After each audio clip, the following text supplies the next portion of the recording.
सुरेंद्र एक मेहनती किसान थे जो एक छोटे से गांव में रहते थे।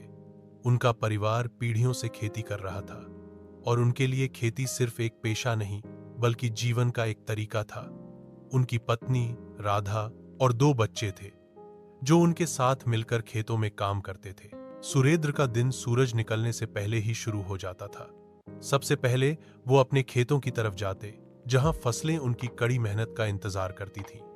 वो जानते थे कि अच्छी फसल के लिए सिर्फ कड़ी मेहनत ही नहीं बल्कि सही समय पर सही काम करना भी जरूरी है।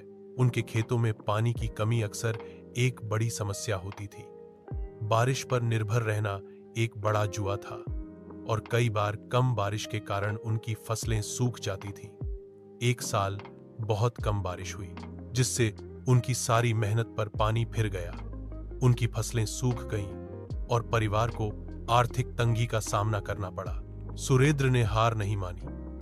उन्होंने सोचा कि अब कुछ नया करना होगा। उन्होंने गांव के सरपंच से बात की और गांव वालों के साथ मिलकर एक छोटा सा बांध बनाने का फैसला किया।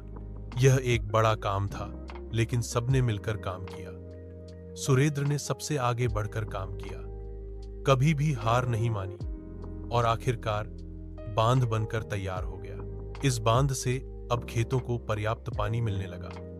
सुरेंद्र ने आधुनिक तकनीकों का भी इस्तेमाल करना शुरू किया, जैसे कि ड्रिप इरिगेशन, जिससे पानी की बचत हुई। उन्होंने अपनी जमीन के एक हिस्से पर फलों के पेड़ भी लगाए, जिससे उनकी आय में बढ़ोतरी हुई। धीरे धीरे सुरेंद्र की मेहनत रंग लाई। उनकी फसलें अब लहलहाने लगी थीं और उनकी आर्थिक स्थिति सुधरने लगी थी। उन्होंने अपने बच्चों को अच्छी शिक्षा दी और गांव के बाकी किसानों के लिए भी एक प्रेरणा बने। सुरेंद्र